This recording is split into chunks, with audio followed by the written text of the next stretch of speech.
Hey guys, welcome to the recap. Julia is 4 years older than twice Kelly's age, X.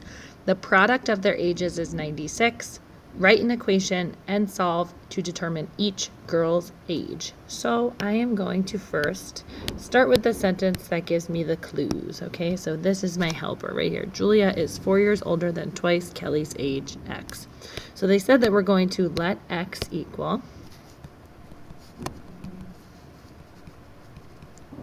Kelly's age. So X is Kelly's age. Julia's age in terms of X will be 4 years older than twice Kelly's age. Okay.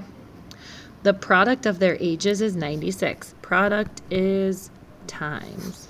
So we have X times 2X plus 4 is going to be the product of their ages, and is 96 means equals 96. Write an equation and solve to determine each girl's age. So I'm going to distribute the x here. 2x squared plus 4x equals 96. I'm going to get this in standard form set equal to 0 so I could pick out a method here. And I see that all of the terms here are even, and the leading coefficient is a 2. So I'm going to pull out a 2 from every term. Then I'm going to see if I can factor what is left in the parentheses. 96 divided by 2. Well, 90 divided by 2 is going to be 45 plus the 48. Okay.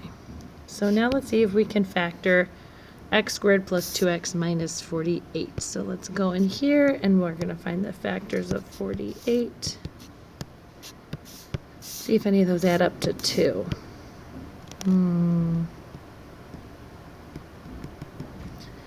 6 and 8. Perfect. Okay, so now I'm going to have 6 and 8 as my factors. If they both have to add up to a positive 2x but multiply to a negative 48, we're going to have the bigger number be positive and the smaller number be negative. Now let's multiply through and see if we are right. We are. Okay, great. So now our factors are going to be x minus 6, x plus 8 equals 0.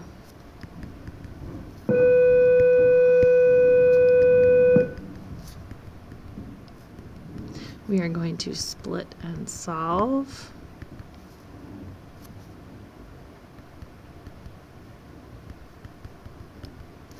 Okay, and there was a 2 out front, but when we set 2 equal to 0, remember, 2 never equals 0, so we just reject that as a solution.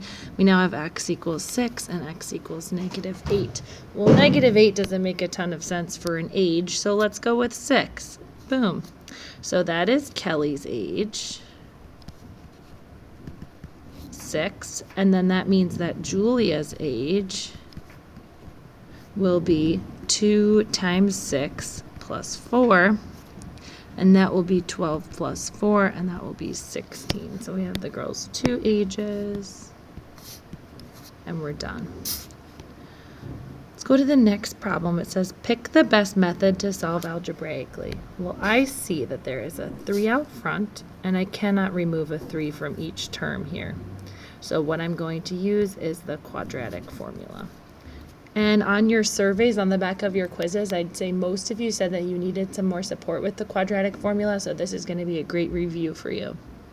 It says that I have to solve algebraically. The algebraic method of my choice will be the quadratic formula, and then I have to round my answer to the nearest hundredth. So my answer is going to look like a decimal. Here we go. So on my steps, I have A equals, B equals, C equals, and then I calculate the discriminant. So A is 3, B is negative 2, C is negative 6.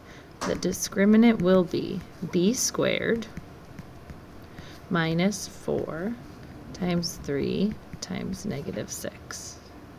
So if I type that in my calculator, a lot of you guys lost points on your quiz because you kind of did this in your head and you got weird numbers. Just type it in your calculator using the parentheses and you won't mess up any of the signs, okay? I appreciate that you want to do it in your head. That's great. That shows that you feel pretty good about math, but just type it in. Make sure you don't mess up the signs, okay? So you got a discriminant of 76. So let's go ahead and put 76 into simplest radical form.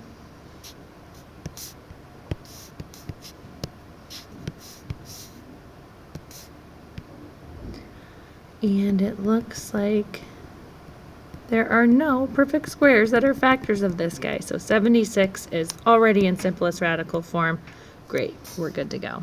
So now I write x equals negative b plus or minus the square root of the discriminant all over 2a. I'm going to substitute with parentheses. Okay. And then I'm going to get two answers, and they will look like negative 2 becomes a positive 2. And then now, since I need my answer as a decimal, I'm going to type each one of these things into my calculator. So I will get control divide first, 2 plus the square root of 76 all over 6. And my one answer will be 1 point, and I've rounded the nearest hundredth. Okay, 1.7. What was the last decimal? 9. And then the other one, I'm going to hit up, enter. Do a minus, and I now have negative 1.12. Okay, those are my two answers. Let's go to question 4 and question 5. Question 4 says simplify the radical, and it's 405 under a square root symbol. So let's go ahead and type in 405 over x into a graph page. We're going to hit Control T, and we're going to look for the largest perfect square that's a factor of 405. I see it right there, 81. So I'm going to break this guy into the perfect square first, non-perfect square second. When I take a square root, I put a plus or minus. The square root of 81 is 9, and then the square root of 5 remains. Let's do question 5. Oh, wait, hold on. Let's go over checking our answer, right? You can check and see if this is the same as the beginning by doing the square root of 405, getting an answer, and then doing 9 times the square root of 5 and making sure that they're the same. They're the same decimal. I'm all set. All right, let's do question number 5 now. It says simplify the radical, and I have the square root of 363. So I'm going to graph 363 over x. Control T. Let's look for all the factors. Oh, wow, 3 and 121. 121 is a perfect square. So I have the square root of 121 and the square root of 3. Notice how I put the perfect square first. When I take a square root, I put a plus or minus. The square root of 121 is plus or minus 11, square root of 3. And you can test and see if your answer is correct by going to a calculator page and typing in the square root of 363, and then also typing in the square root of, oops, sorry, this got all messed up, 11 times the square root of 3. There we go. Oh, they're the same. We're good.